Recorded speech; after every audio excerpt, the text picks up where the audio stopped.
Com o anúncio de mais um set da coleção de Harry Potter, nomeadamente o 76437 The Burrow Collector's Edition, vou revisitar um set que poderá ter passado percebido a muitos, mas que até tem bastante potencial, pois permite recriar, ainda que de forma parcialmente, uma das zonas mais icónicas desta saga. Isto de forma mais acessível e com grandes possibilidades de expansão, tendo em conta o lançamento do 76439 Ollivanders and Madame Malkin's Robes. Aliás, para os colecionadores mais antigos, este até poderá combinar bem com o set de 2011. Mas já lá vamos. Falo do 76422 Diagon Alley Weasley's Wizard Whizzes, um set de 2023 e que deverá ser retirado em 2024. Contém 884 peças e um PVP de 95€ ou $90, equivalente a um preço por peça de 11 cêntimos ou 10,8 em dólares. E começo logo pelo melhor, as minifiguras.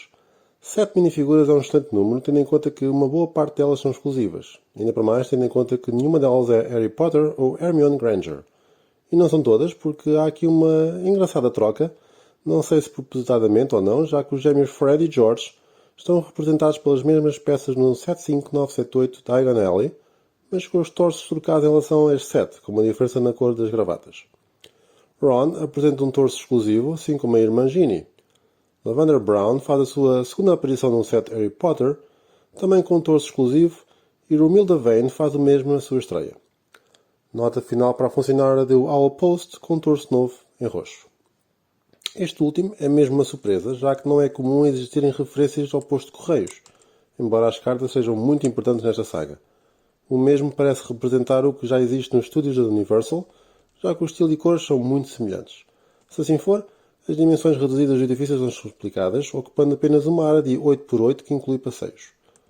No interior, uma porta de entrada com uma cancela ou barreira com um enorme sticker de fundo, com cartas e encomendas, e alguns ninhos com ovos. É que o transporte das mesmas é feito pelas corujas que ocupam o segundo andar do conjunto, representado com 4 stickers iguais. O telhado é simples e esconde uma janela onde as cartas são atiradas pelas aves, andando aos trambolhões entre slopes até chegarem ao chão. E ainda não nos esqueçamos nós, os reis portugueses? Pois. Nota para alguns elementos, como uma caixa de correio, as corujas, somente a dourada, e as placas de identificação, embora stickers.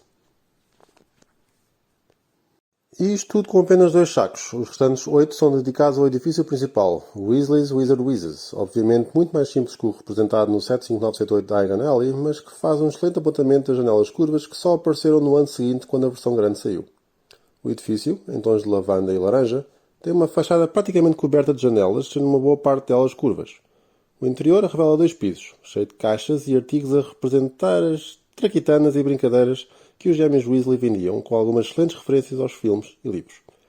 Nota para a inclusão de um boneco gigante no interior da janela, redonda, ao meio do edifício, que, embora não tenha um mecanismo técnico como o set grande tem, recria de forma eficaz o movimento de tirar o coelho da cartola, que se encontra em cima da cabeça Brick Build gigante no topo do prédio. Destaque para este coelho, que é um elemento de Friends sem qualquer impressão, totalmente branco. Estes 2 edifícios contêm Technic Pins na sua base, podendo ligar-se um ao outro. Este ano já vimos que pelo menos mais um conjunto desta linha foi lançado com o mesmo sistema, representando mais 2 conjuntos desta zona da saga. Falo do 76439 Ollivanders and Madame Malkin's Robes, e por isso creio que não é errado pensar que mais conjuntos do género estarão a caminho. No entanto, já em 2011 surgiu um conjunto, um dos melhores do tema até à data, se não o melhor, e que pode agora ser colocado ao lado deste 76422. Falo do 10.207 Diagon Alley, um conjunto que contava com a representação de 3 edifícios, mais ou menos à mesma escala. Gringotts Wizarding Bank, Borgin Burkes e ainda Ollivander's One Shop. É verdade que este último também surge no tal set mais recente, mas os outros 2 não têm mais nenhuma versão, pelo menos nesta escala. Será que ficam bem ao lado deste? A verdade é que ficam bem sim, se não estiverem ligados entre si através dos Technic Pins. Primeiro porque o set mais antigo não contempla esse sistema. Nada que não possa ser contornado, com algumas ligeiras modificações, mas o problema maior é que os mesmos não podem ser colocados lado a lado.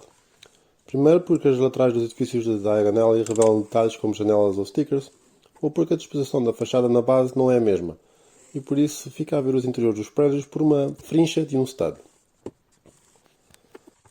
No entanto, se colocados individualmente, sem qualquer ligação entre si, parece-me a mim que até ficam bem.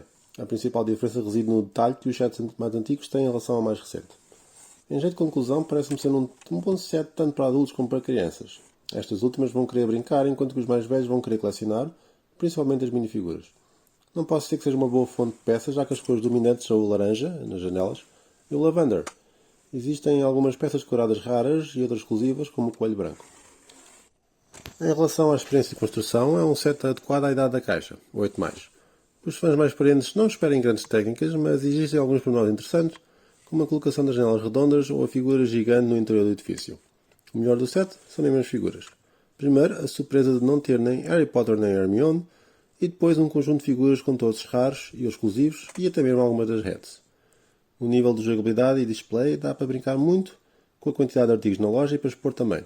Até porque a LEGO já lançou pelo menos mais um conjunto para combinar com este e possivelmente não deverá ficar por aqui.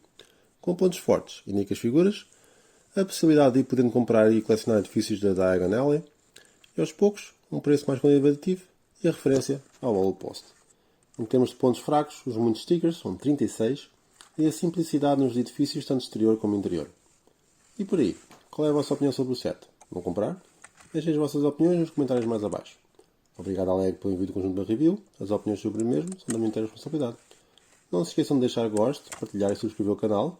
Não me percam nos próximos dias o speed build deste set, assim como mais algumas reviews de conjuntos retirados, clássicos, tutoriais de iluminação e ainda mais novidades.